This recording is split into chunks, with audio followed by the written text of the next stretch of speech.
At least one member of Congress is now sounding the alarm on the national level about those accusations of election fraud in one state, North Carolina.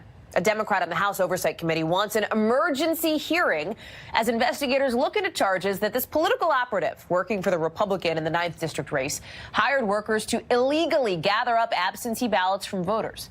That Republican, Mark Harris, leads Democrat Dan McCready by just 905 votes, 905. But the State Board of Elections is not going to certify that. They so far have refused to do so twice. Those election officials have also reportedly subpoenaed the Harris campaign, according to the Washington Post.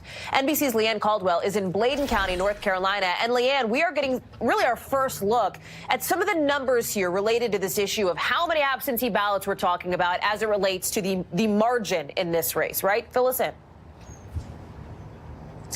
Yeah, sure, Hallie. Just being here for a couple of days is our reporting is showing that this alleged election fraud here is pretty widespread. Just breaking overnight, NBC News has obtained documents from the State Board of Elections that show just two people, Dowless and Jessica Dowless, alone between the two of them, collected and turned in 775 absentee ballot applications.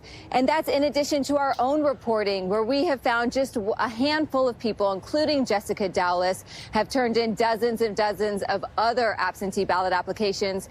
Now, that's a big number, especially since Republican Mark Harris is unofficially leading in this race by 905 votes. You know, we talked to one woman who says that her ballot was illegally collected. Here's what she had to say. A young lady came to the door. She knocked on the door, asked could she get the absentee ballot. I told her, sure. I had broke the seal in front of her to show it wasn't never open. I broke it in front of her. I filled out 2 boxes.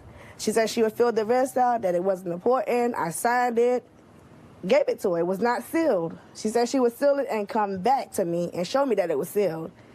I never got a show back from her. And so you found out, though, that your absentee ballot was never turned in? Yes, the investigators came. He came and he showed me that my name was on the list, but my absentee ballot did not come up in the system.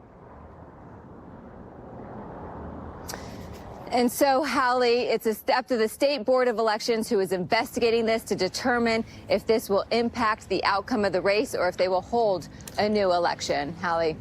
Good thing you're on the ground there. NBC's Leanne Caldwell, we appreciate your reporting. Thank you for joining us. So that race goes on, really, in North Carolina.